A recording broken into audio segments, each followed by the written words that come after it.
Cotonou va accueillir du 23 au 25 juillet la deuxième édition du colloque scientifique international pour l'innovation pédagogique et le développement professionnel. En prélude au colloque, l'Association pour l'innovation pédagogique et le développement a exposé les axes qui feront objet de réflexion lors des assises ainsi que l'objectif visé. C'était à la faveur d'une conférence de presse jeudi dernier.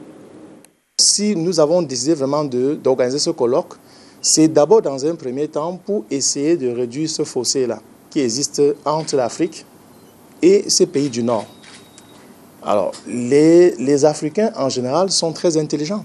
Il suffit notamment de se réunir et d'échanger autour d'une question aussi importante pour justement au sortir d'un tel événement, trouver des solutions et essayer de l'implémenter sans plus attendre.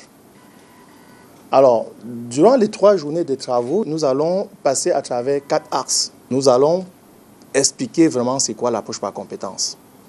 Donc, les enseignants du primaire, du secondaire, d'université, les personnes issues du milieu scientifique professionnel doivent pouvoir débattre de cette question. Au niveau du deuxième axe, c'est tout simplement cette fameuse question d'adéquation formation-emploi. Et nous avons voulu justement que les numériques, puisqu'on le sait déjà, les numériques font partie des compétences transversales de nos jours. On ne peut pas faire sans les numériques. Et à ce niveau-là, cette année, nous avons voulu faire des choses, apporter une valeur ajoutée à ce qui a été fait du côté du Cameroun. Au niveau du troisième axe, il sera nécessairement basé sur le bien-être psychologique au travail.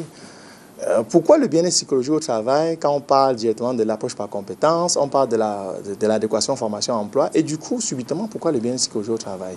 En Afrique, habituellement, on ne sait même pas ce que c'est. En Europe, depuis ces dernières années, ils mettent quand même il y a un accent particulier mis là-dessus pour essayer d'amener les personnes à mieux s'épanouir. Il y a les ODD, les objectifs à développement durable, qui font aujourd'hui qui sont au cœur maintenant de tout système éducatif.